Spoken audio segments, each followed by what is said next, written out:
On behalf of Access Alliance Multicultural Health and Community Services, I am delighted to welcome you to tonight's event, Healing Arts for Newcomer Family Wellbeing. We are truly honored to be joined by many representatives from healthcare, settlement, and the arts sector, as well as community members that are coming from near and far. Your presence this evening, especially with the early snowfall, is deeply appreciated, so thank you.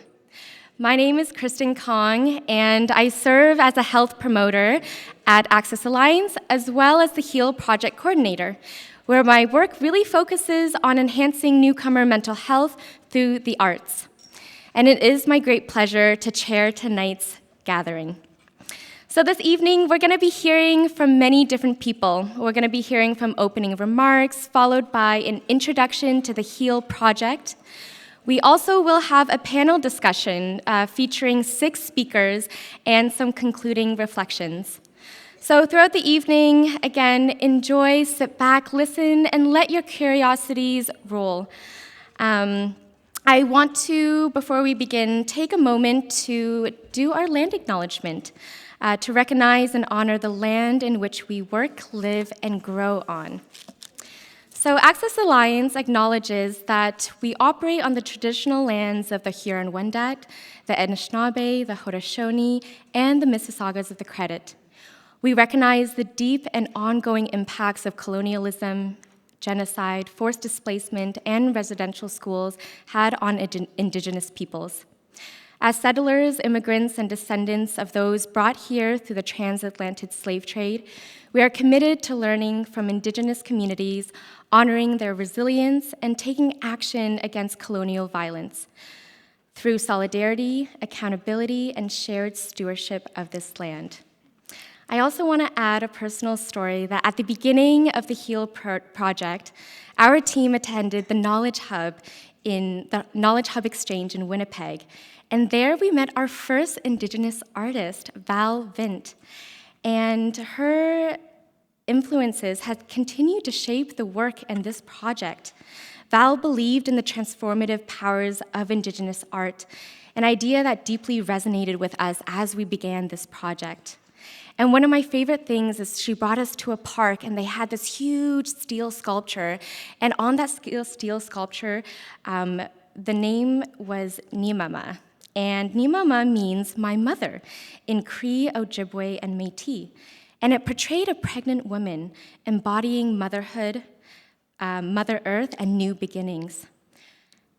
On this 30-foot tall steel sculpture, she had this wavering hair, 7 strands of teachings that represented love, respect, courage, humility, honesty, wisdom, and truth. And I have to say, these teachings have continued to guide and inspire us as we walk with the communities that we work with. So now I would like to invite Cliff Ledwas, the Executive Director of Access Alliance, to share some opening remarks. Cliff.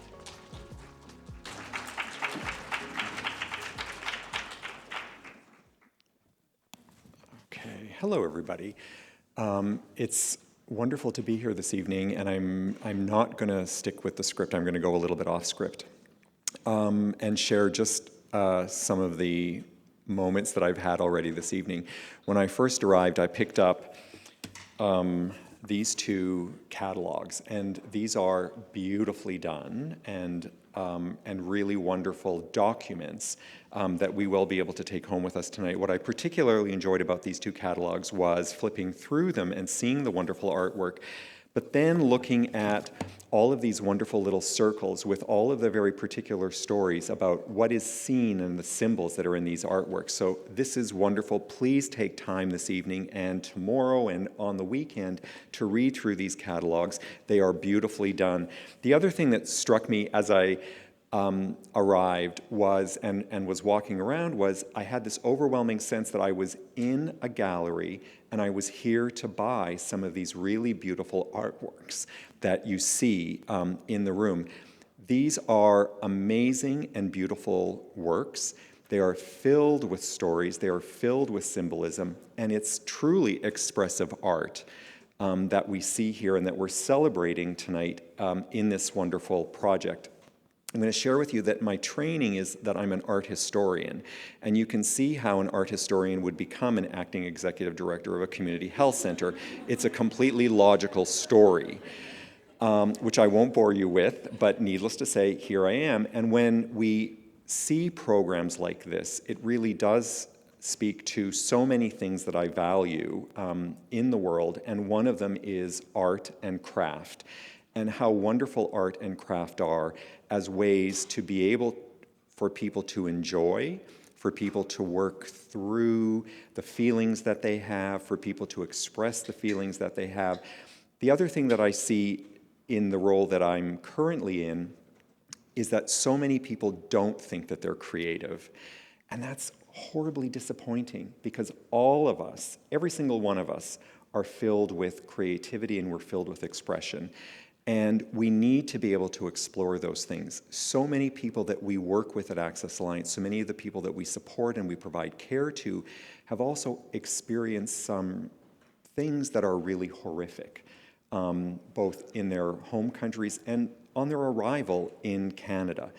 And being able to work through some of those issues and some of those feelings through art is really wonderful for them, because it can release some of that trauma, it can release some of those horrible feelings that they've had imposed on them because of the circumstances that they've experienced both in their home country and in coming to Canada. So, I also saw lots of very familiar faces here tonight. I met two people from PHAC who weren't with PHAC, but were really wonderful to meet anyway. I've met a number of other really wonderful people here tonight, and watching people at the center tables sit with the quotes, being creative, adding the flowers, adding the colors to the buttons that they're going to put together. This is what this program is about. And Christen, a special thanks to you for leading us over these past number of years and bringing this program to life, meeting people, bringing everybody together. AKM, a special thank you to you for being the director and for leading us through and connecting us to all of the big brains, two of whom I've already met tonight in the back room, and I refer affectionately to research people as big brains, because it does take those big brains to help us think and put things into order and help to make sense of the things that we experience and that we see in life. And it's the research that they do that helps us to keep moving forward and to keep exploring. So, I'm now going to stop because I've been given the less than 30-second timeline. Thank you for coming. It's wonderful to see all of you here, and really, truly, from the bottom of my heart, thank you for being here tonight and taking part in this wonderful experience and sharing in this celebration that this project represents for Access Alliance and for the people that we support and care for in the immigrant and refugee communities. There you go.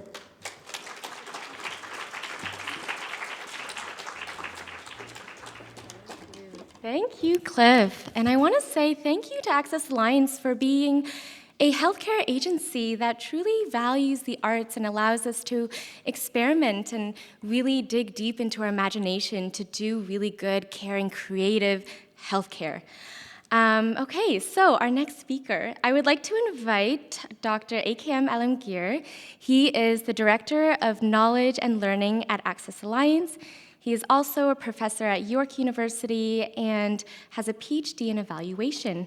So let's welcome AKM.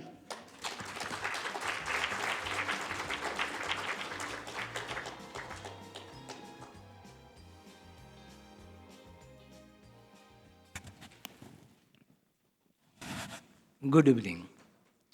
Good evening, everyone. What a wonderful lecture. Thank you, Cliff. Mind-blowing. How Cliff connected arts, his passion, his profession, his career, and as an executive director, nurturing art activities as a research. Thank you, Cliff. And wonderfully he told, and what he told, after that, nothing left for me except to say thank you. But I know, Cliff, Christine will not excuse me. She wrote for me 5 pages and desired that for every page I have to spend at least half an hour. But I thought Toronto Library will be closed by then. So I'll try to be concise. Sorry, Christine. So again, good evening, everyone, to this inclusive Hill culminating session. Learned panelists, professors of universities, our members of our partner organizations, members of the community, our colleagues of Access Alliance, our volunteers, students, and honorable members of the board of directors of Access Alliance, our ex-colleagues, and everyone who came here after the long work day and in a chilly weather. Welcome. So let me start with a note of thanks to Christen Kong. All those successes that you see here, all the arrangement you see, for last 4 years, she worked relentlessly. Not only hard, also smart. Smarter than be smart should be smart. She is more smarter. And amazing. And thank you, Christine, for doing this.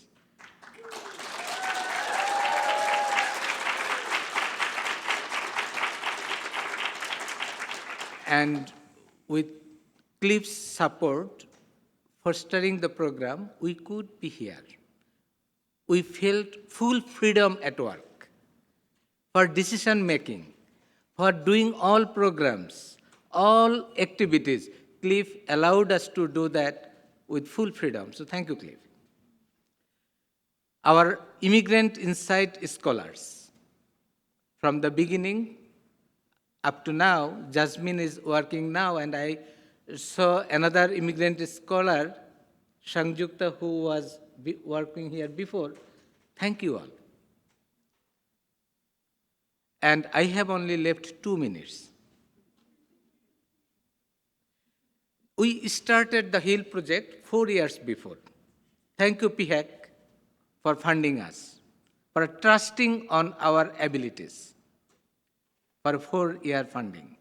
And we are grateful to Research Ethics Board for approving our research work, because it was very complex research, implementation science, implementing implementation science as a program for a very vulnerable population and with expressive art. You see how many intersectionalities are there. And we prepared our Research Ethics Board application so that in the second round, we became successful. So it was not an easy beginning. So where did we wanted to impact on? We tried to impact individual peoples who participated our program, communities who belongs to those people, and created a community of practice with Knowledge Hub. Thank you, peoples of Knowledge Hub. Our community organizations, partner agencies. I have only 30 seconds, so otherwise I recognize you and you are in my heart, in our heart. Thank you. And we did a co-designed approach. Thank you, Professor Izumi. From the very beginning in the co-design work, you supported us with your intelligence, with your knowledge, passion, and support. And at the end, what did we learn? We learned that we have a long way to go. We learned in the last 4 years the challenges. We learned the pains of this vulnerable set of population. We learned family wellness? What is the meaning of family well-being? Now, this is the time we have to implement in a broader respect. So I request PHAC to extend our funding for 2 more years so that we don't forget what did we learn. We can contribute more as capacity building for the communities, for individual, and for the sector. We can build more self-efficacy for those participants, and we can advocate for policy advocacy at the system level. Thank you, PHAC, again, for funding us again. Thank you, everyone. Enjoy. Now I request Christine to start the panel. Thank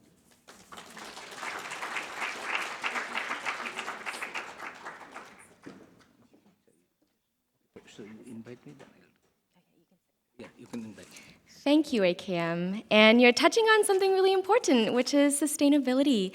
That this event today is not just about the project. Yes, you are learning much about it, but it's also a springboard to so much more. And I know so many of you in this room already believe in the arts as a powerful, transformative tool.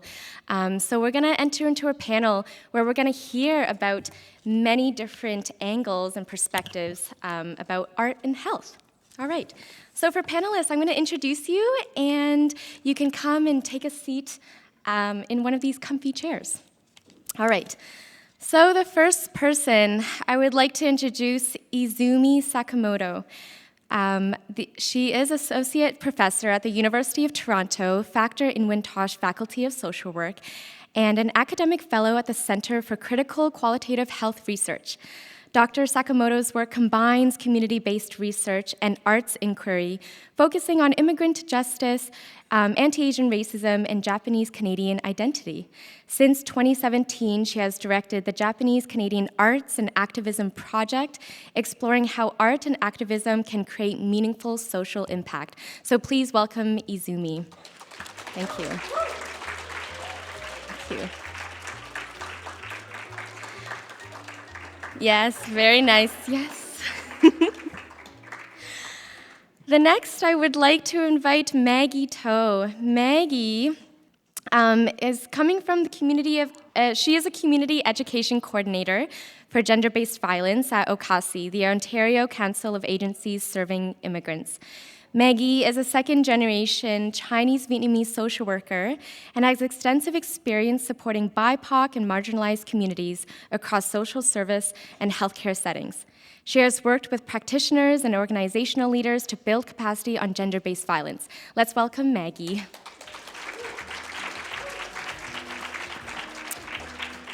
Okay, the next person I would like to invite is Andrea Charise. She is the professor in the Department of Health and Society at the University of Toronto, Scarborough. You're welcome to walk as I introduce you. Her research and teaching explores the connection between arts, health, community, wellness. Andrea leads Flourish, a community-engaged research collective promoting creative arts across a person's lifespan. And beyond academia, she is a studio-based ceramic artist and end-of-life doula, bringing creativity and care into every aspect of her work. So thank you, Andrea. Okay, I would like to introduce Roxanna Vahed. Yes, you can also walk as well.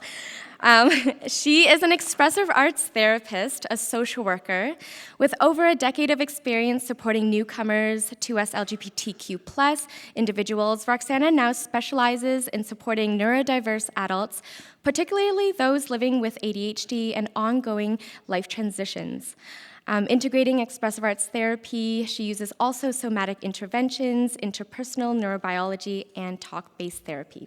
Thank you for being with us. And I would like to welcome back AKM. He asked me to introduce him again, so welcome AKM to the stage. He leads also the Implementation Research Project and was the research lead of the HEAL project and works on many research projects at Access Alliance. So thank you for all of you for being here with us. One thing I want to note is that on your event booklet, there's a QR code on the first page. That allows you to send in any comments, any questions that you might have, and we will be able to ask those questions after the panel discussion. So feel free to scan that QR code with your phone and submit any questions or comments. All right, I'm gonna head on over to that stage. Hello, okay, wonderful. So everyone should have a mic. So before we begin this panel, I just want to preface it by saying this is a very timely discussion.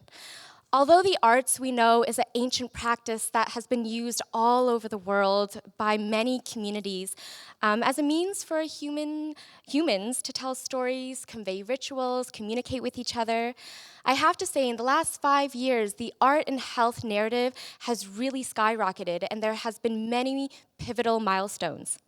So in 2019, the World Health Organization published a scoping review on arts and health, confirming that engaging with the arts is a powerful, very multifaceted intervention that improves the social determinants of health. Then in 2021, the Canada Council for the Arts published another report that directly examined the relationship between arts, culture, participation, and mental health, life satisfaction, as well as belonging. And then this year, in 2025, and I recognize some of you, the Toronto Arts Council program for newcomers and refugees, in partnership with the Canada Excellence Chair in Migration and Integration, published an amazing report about arts funding supporting newcomer integration. So these are just some milestones among many that have really pivoted this conversation about arts and health. And so, we want to basically, through this panel, continue the conversation tonight and beyond this. So, how this panel will unfold, I will be posing 2 main questions to our panelists. They're going to share some stories, some anecdotes for you, and then we're just going to close with what is one sentence to wrap up the panel. So that is what it's going to look like. Okay, I see some nice nods in the audience. Great. All right, so let's get started. So the first question, in your experience and practice, why is expressive arts or art-based practice essential for newcomer mental health and wellness? And I'm going to direct that to Izumi. Go ahead. Thank you so much, Christen, AKM. This is such a wonderful opportunity, and congratulations for the success of the HEAL project. I'm so happy that it's going to continue. So why art? Working with newcomers, which I have done for the past 20 years, we all know that newcomers have difficulty in health, and many of us also experience mental health issues too. But difficult experiences are hard to put into words and explain to other people in a very logical way. So art, when used well and with skills and intention, can just do that, to be able to convey what it is that's so difficult to other people. And when you are able to express, that's the first step, to be able to, art helps you express something that's hard to express otherwise. And art also, when it's expressed into art form, then other people can see. So for example, I have done arts-based focus groups with newcomers. And when they were able to express things, then other people can chime in, oh yeah, exactly like that. Oh, mine is a little different, but it's like this. So that would lead to conversations, because there's something concrete to stick to, they hold on to. And then once that's put together as a researcher, then we have created verbatim theater, for example, in a readers theater, having newcomer professionals, newcomers, job seekers, acting as artists, like the actors themselves. Then that is a very empowering experience that will reach out to stakeholders, service professionals, politicians, and employers, and so forth. And that work focused on Canadian experience, for example. Canadian experience is something that many of you know is often used against newcomers. saying that people say that you don't have Canadian experience, so we can't hire you. But it's really hard to put the finger on what exactly that was. So through the series of work that included Roxanna and Ruth Wilson, who's here, and many others, we were able to highlight on the issue of Canadian experience and to be able to present it and work with Ontario Human Rights Commission, and collectively, and then that led to become a policy, a human rights policy on policy on removing Canadian experience barrier from employment for newcomers. So art didn't go directly to policy change, but doing art-based practice in a research way raised awareness, and from one person's story to collective story, and that's held and moved and really moved to different spheres, and that became one of the pieces of the puzzle to change the policy. That was 2013. A couple of years ago, Ontario government banned the use of Canadian experience as the employment requirement, so job description. So that took 10 years, but still it's a great thing. So it's not that project did that, but we helped create the dialogue and we collectively tried to change the discourse on what it is that Canadian experience barrier was doing and raise awareness. So arts as a piece was really pivotal to create the community to be able to talk about it openly, and even when it's so hard to talk about it. Thank you. Yes, art sparks and it has a cascading magical energy effect throughout many different sectors. I want to pass it to Roxanna. I know Roxanna engages in a lot of art making herself with others, so I'm going to pass it to you.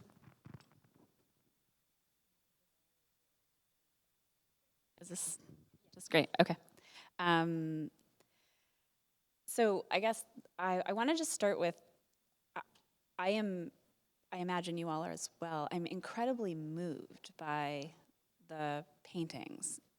I imagine also it helps to have the narratives of this. This is a living example of the way something like expressive arts and communities transfers. This is like, how many groups? 8 groups or 6 groups of like how many participants? Like, right. So we're in the presence of like 6 to 12 times 6 groups. Someone else is gonna have to do the math for me. We're in the presence of like that life force, that dignity, those stories, those losses, those hopes, those connections. I'm like shivering. This is unmediated. We get to share this here. Having facilitated some of these groups, not in this program, but in a previous iteration, if anyone's ever been in a community group ever, ourselves or with other people, you can't help but know that there is so much life behind what these paintings, community paintings, represent. And I think, Izumi, that's what a beautiful example of like how something can go from personal experiences to a healing environment that's well supported and protective, because it could go very badly if it's not well supported, to policy, for example. And it's something that really caught me about, we don't have to convince you of the value of the arts, I think, but I think we forget, because if there's not a dollar value attached to it, like, so how much is this one worth? Is that gonna get us, $10,000? Will that fund a program? And hopefully it really does fund a program. Have it for 10 years. But we forget even in our daily lives that we're allowed to do this, that this is our humanity. And I think one of the things that happens when we're dealing with systemic violence through migration is that people lose and are reflected back a loss of humanity. There's a loss of dignity, there's an erasure of dignity. And there's something about being able to have no mediation between your expression of your humanity and yourself, whether it's in movement, in the eyes of people around you in a group, here together, like to be witnessed and recognized when the systemic, hegemonic, dominant narrative doesn't want to see you. This is incredibly powerful. And means that people get to go home filled up and then get to go to their families, or if they're not with their families, have more energy to try and reach out and make connections. That bucket is more full, that community gets healthier, those families get healthier.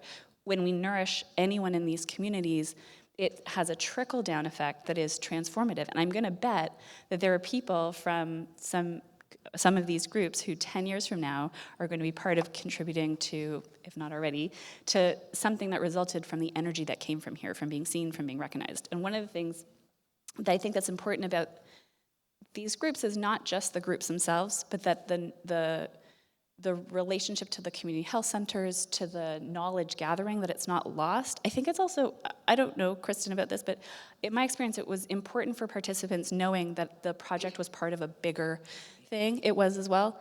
And there was something really meaningful that their voices were, like, as I'm listening, people describing things here, like knowing that I've heard people express in a previous version of this, our previous project, that there was a hope that finally someone would listen. So things like it hitting policy change even a decade later, things like the program continuing, hearing what works, what doesn't, seeing that it nourishes communities, like that's people's voices being respected and responded to, but also hearing the systemic violence pieces where people are like, no one's listening, like Canadian experience, or all the subtleties that maybe other people speak to, but like those things, when coming in contact with a community health center or agencies, like there is capacity that individuals don't have, especially in the first 5 years of arriving, like that we do, or some people do. And so that networking into health centers, into research, into lived experience actually becoming useful is actually doubly meaningful and so respectful and so humanizing. So that's maybe not, I don't know if that's not specific enough, but I feel like that's, yeah. Thank you. Thank you for sharing that. And actually, in one of the paintings, a woman drew a tree, a smaller tree, and then a larger tree. And the larger tree was only possible because it had roots that went really deep into the ground, connecting to all the other symbols that were in the painting. And you're right, it is very valuable and meaningful to be part of something greater than what maybe you experience or see. I'm going to pass it now to Maggie, because I know Maggie does a lot of capacity building within agencies, specifically as well with the gender-based domestic violence sector. Yeah, thank you, Christen. It's always humbling to hear your own voice through a mic. So expressive arts or art-based practice really address the specific reality that many newcomers face, is that trauma lives in the body, not just the mind. For gender-based violence survivors specifically, verbal processing can feel re-traumatizing. So art making, whether through movement, visual arts, or music, allows people to process without having to name, explain, or justify their experiences to yet another system that may not understand their context. And really want to bring it back to what Cliff mentioned earlier about how he wished that everyone would believe that we all have some kind of creativity bone in our bodies. And it's true, because art making really promotes joy, self-expression, community building, and imagination. And those are all key to restoring healing and belonging. And I just want to share a short anecdote from Okasi, because that's what I'm here for, to do a shameless plug as well. So I've seen how art practice has dismantled the shame that settlement systems can create. One of our project that just wrapped up recently in the last fiscal year is the Okasi Building Leadership Capacity to Address GBV. We organized a 20-week program to develop a theoretical play. And this created a space for non-status immigrant and refugee women to come together with lived experiences of violence, to process their trauma and grief and feel supported, to create a piece of art together. And through those 20 weeks, they learned performance art methods on how can they share their stories through a play that they've developed together that speaks on their experiences and talk about issues in the way that they want to talk about it. Thank you, Maggie. Thank you. I'm going to pass it to Andrea to respond. I'll just echo everybody's thanks and gratitude for the invitation to be here. Sorry, I'm getting a little emotional. It's so wonderful to see our friendship and the long history we've had. I've invited AKM and Christen to my courses at the University of Toronto Scarborough to speak on arts-based health research, and I always find it's the weeks when Christen and AKM come that my students actually believe that arts and health are something that are mutually, they can support each other, and it's not just the crazy lady at the front of the class that's forcing them to sort of sit there for 2 hours. Oh yeah, if you say so. When they come, they make me look good. So thank you for all of that. I'm also honored to be here because I also want to begin by saying, maybe a bit strangely, that my primary area of research, unlike Izumi, does not involve settlement and newcomer experiences. I'm an arts-based community researcher, but I tend to work with other populations. And so when I had the opportunity to work with Christen and Mariangela and SD, a research team on what's called, and I will not lecture on this, but on what's called a secondary research project. This is research about research. I won't take too long to tell you what I mean, I promise. So as you can probably imagine, the kinds of projects that are being described here, individual studies that are then followed by researchers. There may be a pre-intervention and a post-intervention assessment of what participants thought of that work, so on and so forth. That's a very typical structure for any kind of research project. But what can happen is when that research is happening, especially in community, you have lots of individual data points, if you will, lots of individual projects that are happening. But oftentimes, those individual projects can stay dispersed. And so what secondary research does is attempts to identify what is happening in community, what are the numbers of studies that have been done on such and such a subject, in this case, arts engagement to support newcomer mental wellness, and what's the kind of bigger picture that we might, if these are all studies that are happening individually, what might the big picture be? And so that was the opportunity that Christen and our team had to see if we could get a kind of a bird's eye view on the relationship between arts engagement and newcomer mental wellness.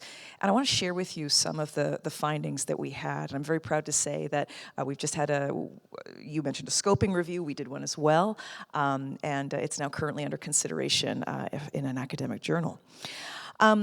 As we know, newcomers face multiple barriers, and one of the things that we found across 31 studies of community arts for newcomer mental wellness that took place in Canada over the last 20 years, what we found as a pattern across those 31 studies is that arts engagement became a way of acknowledging and archiving individual stories, on the one hand, individual stories of heritage, of personal experience, and more generally what we might call a kind of a documentation and an archiving of the self. At the same time, that acknowledgement took the form of opportunities to also foster connection through making those stories, those individual archives, documentation of individual experience. That process enabled connection. It invited reciprocal exchange, and it assisted in important ways with integration. And for me, this was a really powerful example of how by taking that kind of larger view, we might be able to draw different and hopefully kinds of conclusions that can support the kinds of policy movement that Izumi's work, as we heard, did so wonderfully. And so I want to just share with you a few kind of like, very quickly, just some snapshots to give you a sense of what we get when we can do that secondary research. The first insight that we got across these 31 studies of newcomer mental wellness and arts engagement was the profound ambivalence of migration, captured in a statement, and I'm quoting a newcomer themselves verbatim here. Well, you could just not be alive. Well, you could just not be alive. These are the words of a child in a visual arts program when asked how they felt about migrating to flee violence in their homeland. This is a profound kind of ambivalence, and what a bargain in the mind of a child that was catalyzed, an insight that was catalyzed through engagement with the art. The arts engagement became an occasion for a profound, indeed unsettling insight into what a child settling, a newcomer to Canada, might see as the upside to migration. Second insight I'll share with you, what we identified as the paradox of refuge, as being a trade-off in the Canadian context, a trade-off between safety and security. That artistic engagement presented us with the occasion to focus on how the relative safety of being in Canada was often in a real tension with deep insecurities, deep lack of security around food, around income, around opportunities and access. So while Canada might have provided a sense of safety, that was not accompanied by a sense of security. And those kinds of insights were offered through the course of a visual arts program, of doing the kind of work that we're doing, some of you are still doing, on the tables in the center of this room. Final one that I want to share with you is an overarching theme that spoke to how newcomers especially might oscillate between different polarities, whether it's safety and security, health or wellness and unwellness. In the words of a newcomer participant themselves, hope can get bigger or smaller. Hope can get bigger or smaller. And many of us, if we've been on the road for a while, I think we can resonate with that insight in some way. But I think when we understand the idea of, in the condition of, or in the environment of an arts opportunity where a newcomer is telling us that hope can get bigger or smaller, layered on the multiple vulnerabilities and inequities that are compounded in the case of newcomers. This is a real insight into how vulnerable and how fleeting the sense of security that we are offering as a country to newcomers is, and how arts might allow us, as actors of the state, as individuals with often a profound amount of relative privilege, how we might better direct our efforts to ensure that safety and security, the archiving of the self, and these the opportunity to build self-capacity is as fully realized as possible. The arts engagement is the occasion to do that. Thank you. Thank you, Andrea. Those were very thorough and deep insights, and I'm really excited for that scoping review to be published. I'm going to pass it on to AKM for our final remarks for this first question before we move on to the next. Thank you very much. So actually, so much we are immersed into the idea. Now, I don't know what I should say. What is left for me to say, my favorite professors, our colleagues, and thank you very much. As a healthcare, with my healthcare background, as a mixed method researcher, I was proud of quantitative and qualitative research as the method for extracting data. But when I came across this program, I found that there was a big missing piece. That newcomers, those who have language barriers, they want to say something they cannot express. They want to share their pain, they cannot express. Number one, language barriers. Number two, the domain barriers. They don't know their privileges or risk if they say something, open up their mouth. So we found expressive art as the best supplementary, complementary, or supernumerary, I should say, approach to identify pains, collect data from them at the first level. Then we attempted that. And then we found that, yes, as a therapy, this is an wonderful medium that we can support newcomers who need not to, those that need not to be translated, because they themselves are expressive. They can express their pain, their gains, their expectations, hopes. So we feel that, now I feel that expressive art therapy should be integrated, incorporated in our practices in healthcare, in our practices with settlement services, in our practices for health promotion activities. So that is my final conclusion where I came up from this program. Thank you, Christen. Yes, thank you, AKM, and I would agree with that as well. I mean, this is why we're here, to learn about arts integration.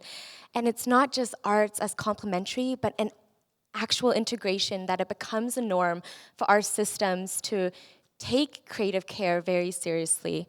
And this leads to my second question, which is sustainability, right? So many agencies we've heard in the past years have had arts programs, and maybe you have it for a couple of weeks and then you never hear about it again. It's almost like the mystery of the art. Where did it go? And this is the second question, is how do we make arts sustainable, that people can see arts throughout the whole year and not just only in the summertime or springtime?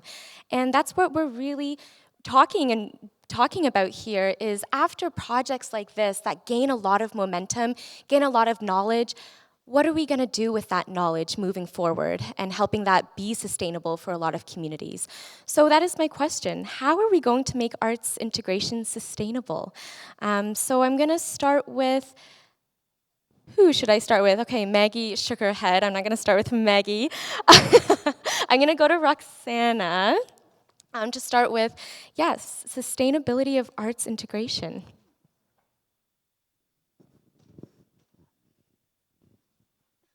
I don't know if you really want me to go first. Okay, let's choose someone else. AKM, would you like to start since you were last in the last round? Okay, go for it. I promise I will be very brief, but my learning, again, I have to continue with my previous sentences that I told, that sustainability depends on two things, at least two things. Number one, recognition. And number two, patronization. So recognition means that people from primary care, people from settlement, people from health promotion, people from counselor therapist, they should recognize that expressive art or art therapy or art method is an important thing to be integrated with their daily care. That is the first thing. They have to recognize, internalize this thing. And second, sustainability, patronization. Like I requested PHAC to fund more. So it is not only funding, it is liking.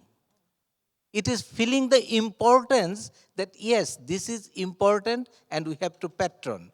Like I told, Cliff patron our program at Access Alliance. So we need hundreds of Cliffs in all organizations who can patron. So really, this is patronization and recognition. These are the two big things that I can tell you. Thank you. Thank you, AKM, for driving those 2 points for us. I'm going to pass it to Izumi to touch upon sustainability of the arts.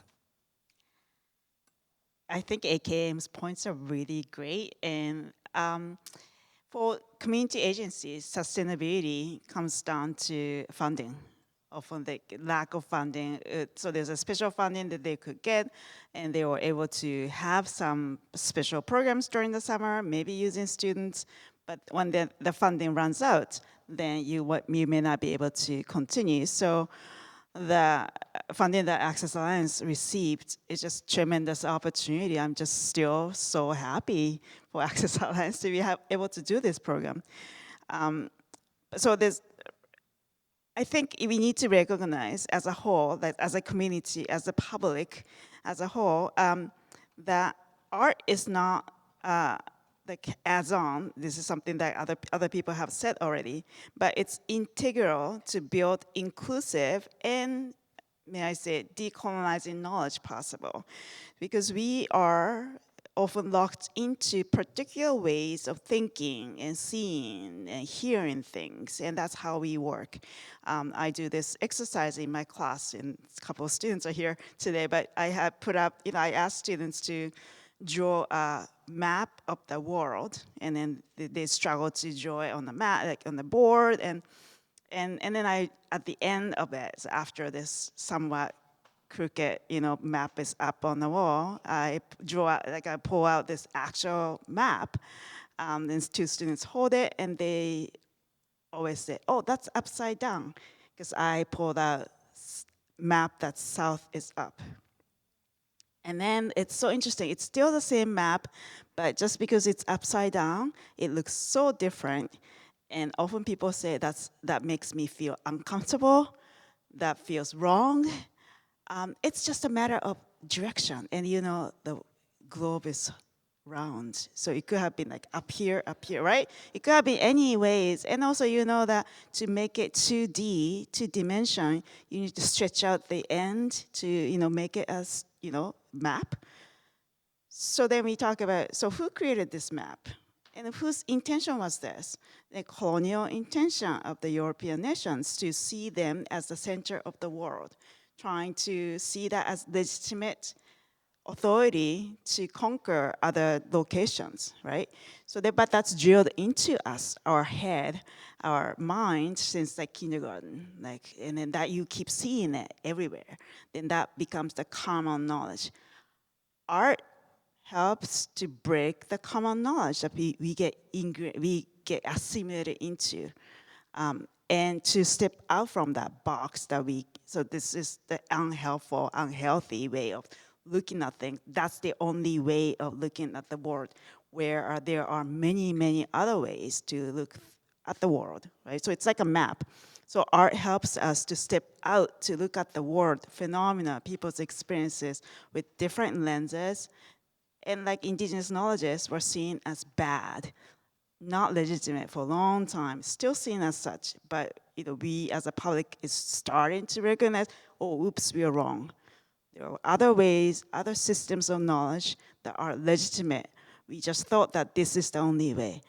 So art helps us push forward, break through the boundaries, the limitations that all of us have in our sort of mind. Like we make heuristics, we make shortcuts, and okay, so map is this, and then people's experience is this. But try to have different knowledges, try to hold uncertainties, try to hold different systems of knowledge at the same time, and to be open. So when used well, really art helps us do that. So that, I think the recognition, as going back to AKM, just so incredibly important. And then I hope that funding and systems of structure in the programs and such come through. I understand that there are students from CREATE, which is a wonderful school of expressive arts therapies, and there are many people who can do this work with us. They just need positions, jobs. So I just want to put the plug in for that too. Yes, thank you, Izumi. Thank you for that illustration of the map. And I think you're also touching upon something really important that I'm sure CREATE students also know is imagination. Imagination helps us to see and believe in a reality that's different than the one that we live in, and I think that's what you're touching upon. I'm going to pass it to Maggie to respond to this sustainability question. Yeah, I think whenever we talk about sustainability, especially in the political climate that we're in, is super interesting. I think a lot of times what I see in a lot of organizations is that we create a product, but then after creating it, there's a lack of capacity to really promote it. Like it just sits there as a resource. There's really not any promotion for it, and I think coming back to that question is that I think we all need to become better storytellers. How do we tell our funders that, hey, we need more money, hey, like, look, this is working. So same thing as AKM, yeah, PHAC, continue funding this project is very much needed. But then going back to art is that that's where art brings such an interesting perspective because art invites participation and agency. Participants are not seen as patients or clients, but they're creators and storytellers. And I think in a lot of incidents where I see a lot of times with my colleagues or other member organizations, whenever a project or something didn't come along the way they want, we see that hesitation when they report. And I always ask them, like, what is the hesitation? And they always say, like, oh, we don't want, those numbers doesn't really show that it's successful. But then when I speak to artists, my brother is actually an artist, so it's always really interesting when we talk about our work, is that artists really prioritize process over product. And I think that's, within the nonprofit world, I think that's a lot what we can do better at. It's really speak with conviction, really tell our funders that what we're doing is working, and we know that, and there's a lot of nuances that a lot of times numbers can't reflect. And what I really want to just wrap this up with is that art-based practitioners also understand that healing isn't linear, and they're comfortable with being ambiguous in ways that clinical models often aren't. Settlement work is messy, setbacks happen, progress looks different for everyone, and traditional outcomes don't capture the nuanced work of rebuilding a life, whereas artists, again, are trained to prioritize process over product, which really creates a space for the actual timeline of integration and healing rather than the timeline the funders want to see. So I think, in short, I think we really need to learn how to better sell ourselves. Like, that's something that I constantly see myself falling short in as well.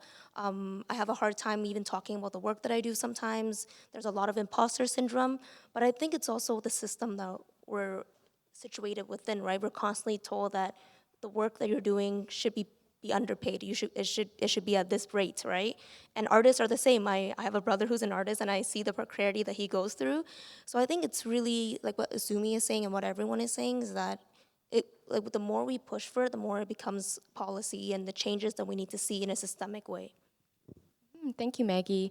And I think, yeah, now we're going beyond art as a tool and practice, but actually as a philosophy and a mindset that art really is an asset-based practice, that even with, the resources that we do have, we can make it go a long way and also a meaningful way. I'm gonna come back to Roxanna. Yeah, you feel ready now? Okay, Yeah, go ahead.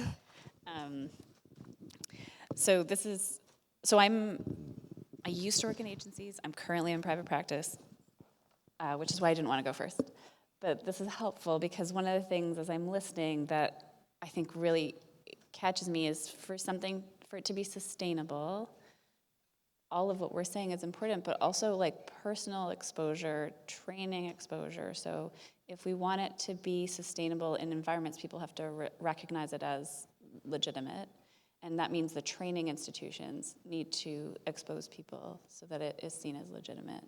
And I think that goes from medical training, that goes for mental health. I mean, I'm an expressive arts therapist and a social worker, but I did one before the other.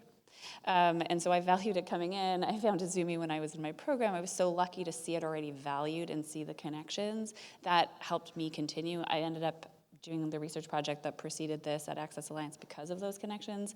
Whoever preceded us at Access Alliance for this art-based work, there was a value already present that allowed this to continue and allowed for the advocacy. And it also means, I can't speak to the funding environment right now, but I think at institutional levels, environments would need to encourage at a personal level the role of creativity. So in supervision teams, having expressive arts supervision to process work would be a really wonderful way to be exposed to it, even if people aren't practicing it. Or for residents in medical school or nursing programs to have exposure to expressive arts therapy or art-based practices or research-based practices so they can see and experience because there's nothing like the lived experience of a process like this, just like us being here together. And so you can't tell people they have to live it, but there has to be a willingness to pick it up. So I think that's my... Thank you.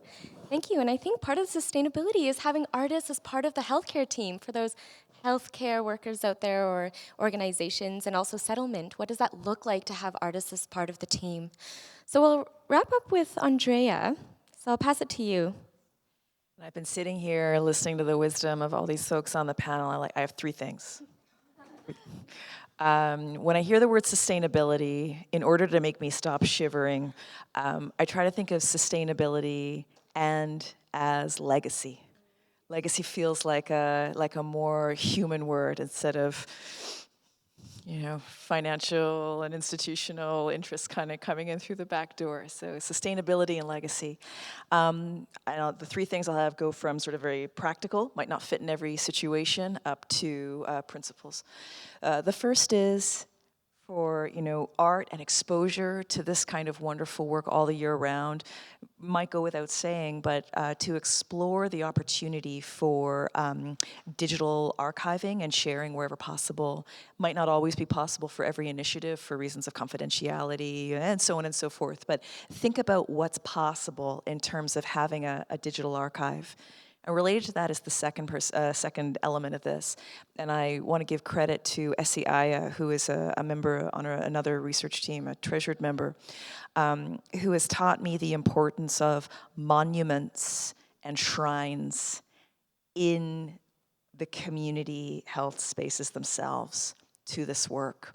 And so my challenge and invitation to all of us here would be, where in your places and spaces, wherever they may be, in your classrooms, in your educational institutions, but also in CHCs and so on and so forth, where can a shrine to this work live? And make that the legacy that, again, in ways that are forcing exposure to this kind of creativity and the kind of power. And you're right, Roxanna, there's got to be a willingness to take it up, but we can maybe force the possibility first, in a good way. Where can that shrine to this work live in the spaces that you have access to? And that might take a digital form. So these things are related. But my final point, and I hope that if we end on any point, it might be this one. Agreed, artists on the healthcare team, wonderful, inspirational. I would say the one thing I, as recently as yesterday, have had to advocate for aggressively is to get artists paid. Don't hug an artist, pay them. Do you know what I mean? Hug an artist? No, give them lots, give them too much money, right? And I give till it hurts, that kind of thing. And something that's been a very useful tool for me has been, and it was an artist that introduced this to me a number of years ago, the CARFAC guidelines for minimum reimbursements, right? And that to me has been a lifesaver of a guideline when people are just like, I think $50 should just about cover it. And just like, are you nuts? Like, no. And instead of just being, one outraged professor at the end of an email, I can send a link and say, you might be interested to know that the minimum recommended rate for sharing an exhibition of the kind you're describing here, the minimum is $700. So you as a hospital, let's explore how $700 is the floor, not the ceiling. You can tell that I'm speaking from an example, and I'm gracious enough not to name names in this. So in any case, what I would say, use the CARFAC resource, the minimum recommended fee schedules. If you are an artist and you don't know about this, thank me later. But if we're institutions or those of us that are if we have access to a purse of some kind, or we're writing grants, cite the CARFAC rules, pay your artists well, pay them too much, right? And I think that's how we can continue to facilitate stewardship, respect, engagement. Hey, who are these guys that we're giving a lot of money to? We better check them out. Oh, good. And then that's how we seduce them into seeing that expressive arts is as powerful a mechanism as it is. So, CARFAC, thank you. Thank you, thank you. Thank you to all our panelists. I think each one of you have brought such interesting perspectives from your lived experiences and just your unique kind of distinct mindset around this arts and health and beyond conversation. So let's give them a round of applause for their sharing.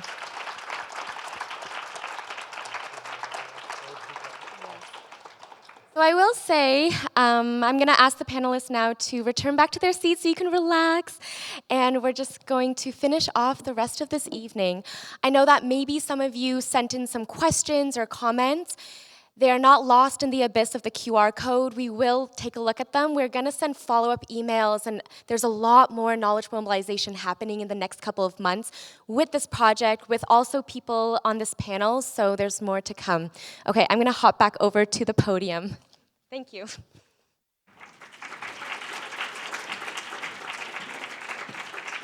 This is where I invite Arshia up. Arshia Ali is our chair of the Board of Access Alliance, and so, thank you. I would love for her to share some words of gratitude and also reflection.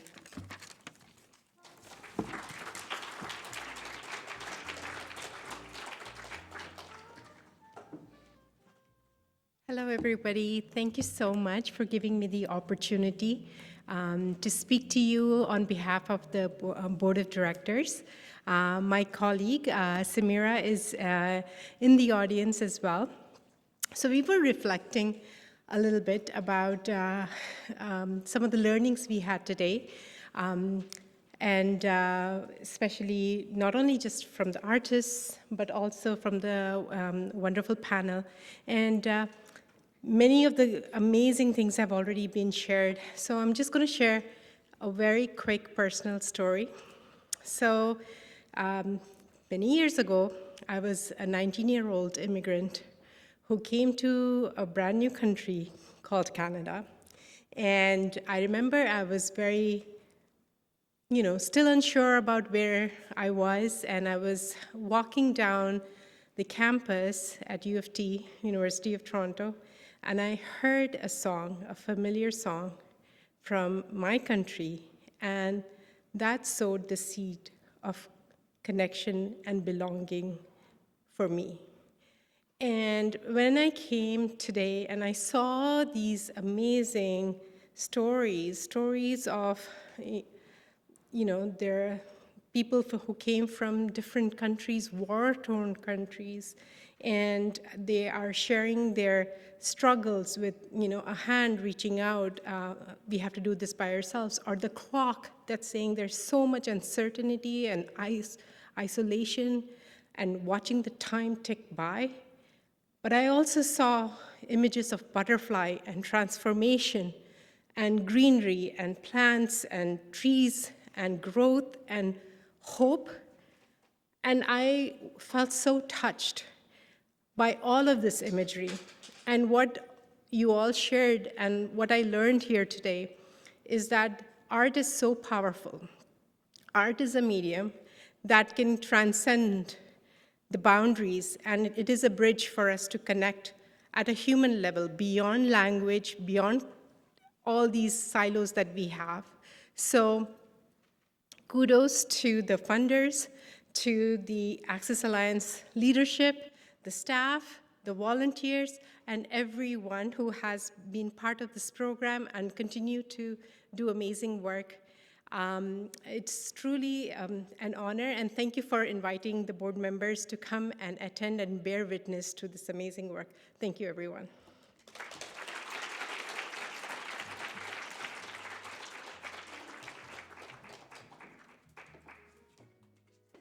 All right, so I know we've been sitting a while, and so I'm just gonna say thank yous, and not just thank yous, really, really deep-hearted thank yous to some people. So yeah, we've seen how creative care and talking about the arts really is something that we need to talk more about, speak more about. So I hope you go from this event really taking away the message that spark up a conversation about arts. What does that mean for each one of us and for yourself? So I would like to thank you, of course, PHAC, the Public Health Agency of Canada. It is why I was hired at the agency and why we are here. I would like to thank our advisory committee. They have been following us for the past 4 years, attending meetings and listening to all my presentations. Of course, our partner agencies that implemented the HEAL program with all of our communities, and the peer researchers who are actually staff from the organizations who we trained. And they already had so much on their shoulders, and we just thank you for their time. I want to thank you for the Knowledge Hub, which is the community of practice that we were a part of. The guest speakers today, thank you. The research fellows, Jasmine is here today, as well as Sangdukta. I want to also thank you, the HEAL participants. I'm not sure if some of you are here. I see some of you, so thank you for being part of this larger journey, and we continue to see them at actually many of our arts programs. And I want to thank you, the volunteers and placement students that had to be under my supervision for a very long time, so thank you. And lastly, for the research team, they see me every single day in the office, coloring something, collaging something, glue everywhere, so I just thank you for the support that you do not go unnoticed. So, lastly, thank you to the audience members. I know it has been a long day of work or wherever you were coming from, but I really appreciate that you came just to have some curiosity about what we were up to tonight. And so before you leave, finish up the design or the buttons that you were working on, and we do have a token of gratitude. So just outside of the event where the registration was, you can take home some postcards as a token of our gratitude. So have a cozy evening, and I hope to see you all around. Thank you.